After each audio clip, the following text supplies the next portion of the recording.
Weight loss பண்றதுக்கு விஹாதி நேச்சுரல்ஸ்ல என்ன இருக்குன்னு கேட்டீங்கன்னா பல வகையான இன்ஸ்டன்ட் கஞ்சி மிக்ஸ் அவைலபிள் இருக்குங்க. அது மட்டும் இல்லாம பவுடர்ஸும் அவைலபிள் இருக்கு. என்ன அப்படின்றது உங்களுக்கு நான் காமிக்கிறேன்.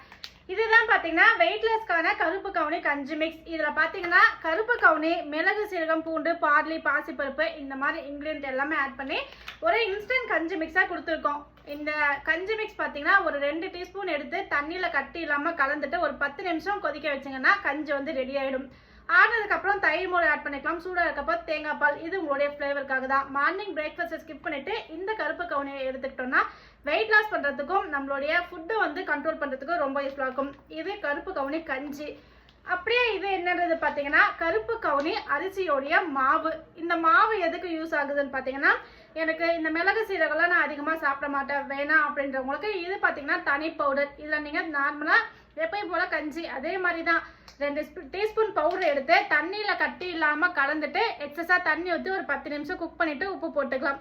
உங்களுக்கு ஸ்வீட்டாக வேணும்னா நீங்கள் ஸ்வீட் பனன் கற்கண்டு, நாட்டு சர்க்கரை அந்த மாதிரி போட்டு குழந்தைங்களுக்கு கொடுக்கலாம். ரொம்ப ரொம்ப ஹெல்த்தியானது, எனர்ஜியானது. வெயிட் லாஸ்க்கு மட்டும் இல்லைங்க, உடல் வந்து நல்லா ஆரோக்கியமாக வச்சுக்கிறதுக்கும் கருப்பு கவுனி யூஸ் ஆகும். அது மட்டும் இல்லாமல் நீங்கள் உங்கள் வீட்டில் அரைச்ச இட்லி தோசை மாவு இருக்குன்னா அதோட 2 டீஸ்பூன் வந்து ஆட் பண்ணிக்கலாம். அது மட்டும் இல்லைங்க, இதில் பார்த்தீங்கன்னா நீங்கள் புட்டு, இடியாப்பம், கொழுக்கட்டை எல்லாமே செஞ்சுக்கலாம். குழந்தைங்களுக்கு பார்த்தீங்கன்னா லட்டு மாதிரி உருண்டை பிடிச்சி கொடுக்கலாம்.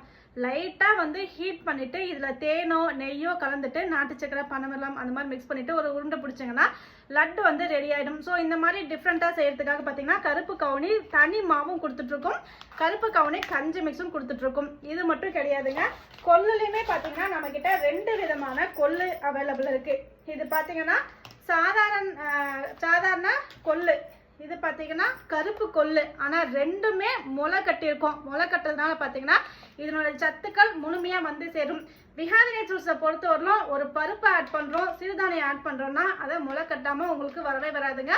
முழுமையான சத்து உங்களுக்கு வந்து சேரணும் அப்படின்றதுக்காக ஸ்ப்ரவுட் பண்ணி மூவ் பண்ணியிருக்கோம். இதுலேயே பார்த்தீங்கன்னா மென்ஷன் பண்ணியிருப்போம் முளை கட்டிய கருப்பு கொள்ளு மாவு. இதுவும் அப்படி தான். நீங்கள் தோசை சாப்பிட்றீங்க, அடை சாப்பிட்றீங்க அப்படின்னா அதில் எல்லாத்துலேயுமே இது இன்ஸ்டண்ட்டாக நீங்கள் மிக்ஸ் பண்ணிக்கலாம். ஸோ டெய்லி பேஸ்டாக நீங்கள் இதை எடுத்துக்கிறதுக்கு ரொம்ப ரொம்ப எனர்ஜியாக இருக்கும். வெயிட் லாஸில் இருக்கீங்கன்னா தாராளமாக கருப்பு கொள்ளு வந்து சிகப்பு கொள்ளுவோட பெனிஃபிட் அதிகம். ஸோ இந்த மாதிரி 2 வகையான கருப்பு கொள்ளும் அவைலபிள் இருக்குது, கொள்ளு கஞ்சி மிக்ஸும் அவைலபிள் இருக்குது. எனக்கு வெறும் கஞ்சி ஒரே டேஸ்ட்டில் குடிக்கிறதுக்கு போராக இருக்குன்னா கருப்பு கொள்ளு கஞ்சி, சிகப்பு கொள்ளு கஞ்சி இந்த மாதிரி நீங்கள் டிஃப்ரெண்ட்டாக எடுத்துக்கலாம். ஸோ இந்த மாதிரி ஹெல்த்தி எனர்ஜியான பாரம்பரிய சிறுதானிய அரிசி, புட்டு மாவாக இருக்கட்டும், இடியாப்பு மாவாக இருக்கட்டும், பனியார மாவாக இருக்கட்டும், பல வகையில் அவைலபிள் இருக்குங்க. உங்களுக்கு தேவைன்னா நம்மளுடைய வாட்ஸ்அப் நம்பரில் என்கொயரி